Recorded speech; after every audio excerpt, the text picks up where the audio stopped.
తెలంగాణ రాష్ట్రంలో బండి Bhagirath POCSO case సంచలనం సృష్టించింది. ఈ కేసులో ఇప్పటివరకు బండి భగీరథ్ జైల్లో రిమాండ్ ఖైదీగా ఉండగా తాజాగా కేసు ఊహించని మలుపు తిరిగింది. హైకోర్టులో బండి భగీరథ్ పోక్సో కేసు సంబంధిత బెయిల్ పిటిషన్పై విచారణ జరిగింది.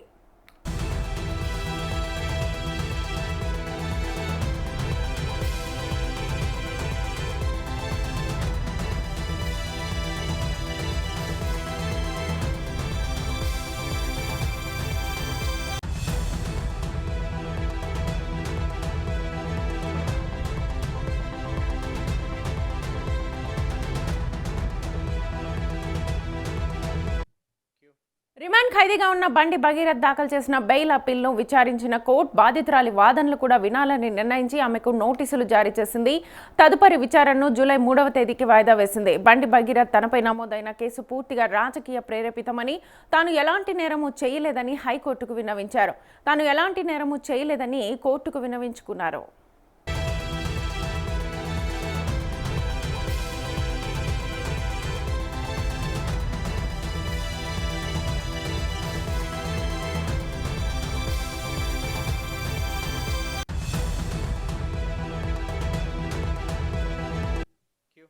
పోలీసుల దర్యాప్తుకు పూర్తిగా సహకరిస్తున్నానని, అందువల్ల తనకు రెగ్యులర్ బెయిల్ మంజూరు చేయాలని కోరారు. అయితే కోర్టు బాధితురాలి వైపు నుంచి వాదనలు వినకుండా నిర్ణయం తీసుకోవడం సరికాదని అభిప్రాయం వ్యక్తం చేసింది.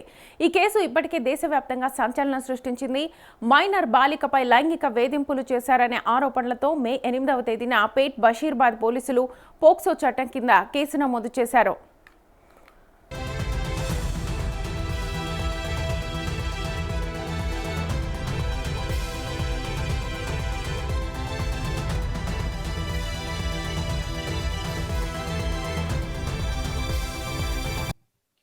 మే 16న అరెస్ట్ చేసిన బండి భగీరథ్ను చెర్లపల్లి జైల్లో రిమాండ్కు తరలించారు. ఇంజనీరింగ్ పరీక్షలు రాయడానికి మధ్యంతర బెయిల్ మంజూరు చేసిన కోర్టు ఆయన్ను జూన్ 26న తిరిగి చెర్లపల్లి జైలుకు తరలించింది. పోలీసులు కేసు దర్యాప్తు కోసం మొయినాబాద్లోని అనన్య ఫామ్ హౌస్లో క్రైమ్ సీన్ రీకన్స్ట్రక్షన్ చేపట్టారు. డిసెంబర్ 31న అక్కడ జరిగిన ఘటనలపై బండి భగీరథ్ను ప్రశ్నించి వివరాలను సేకరించారు.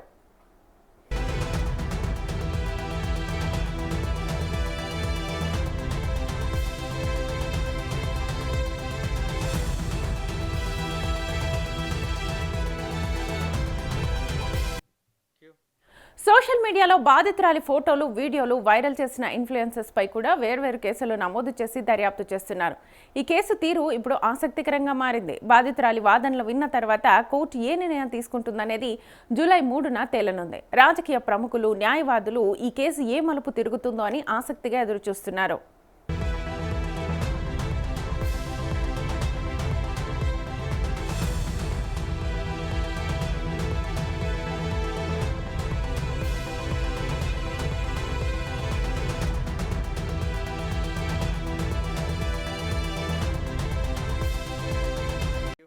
పోలీసుల దర్యాప్తుకు పూర్తిగా సహకరిస్తున్నానని, అందువల్ల తనకు రెగ్యులర్ బెయిల్ మంజూరు చేయాలని కోరారు. అయితే కోర్టు బాధితురాలి వైపు నుంచి వాదనలు వినకుండా నిర్ణయం తీసుకోవడం సరికాదని అభిప్రాయం వ్యక్తం చేసింది.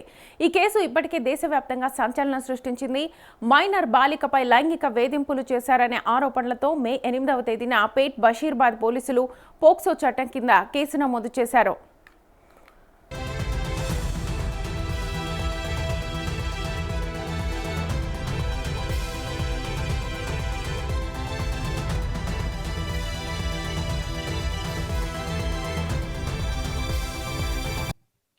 మే 16న అరెస్ట్ చేసిన బండి భగీరథ్ను చెర్లపల్లి జైల్లో రిమాండ్కు తరలించారు.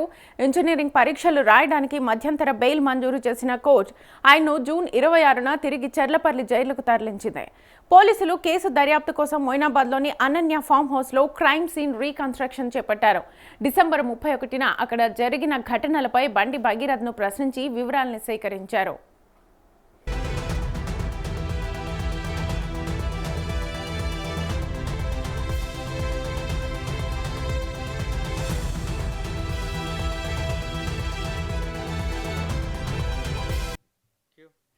సోషల్ మీడియాలో బాధితురాలి ఫోటోలు వీడియోలు వైరల్ చేసిన ఇన్ఫ్లుయెన్సర్స్ పై కూడా వేర్వేరు కేసులు నమోదు చేసి దర్యాప్తు చేస్తున్నారు.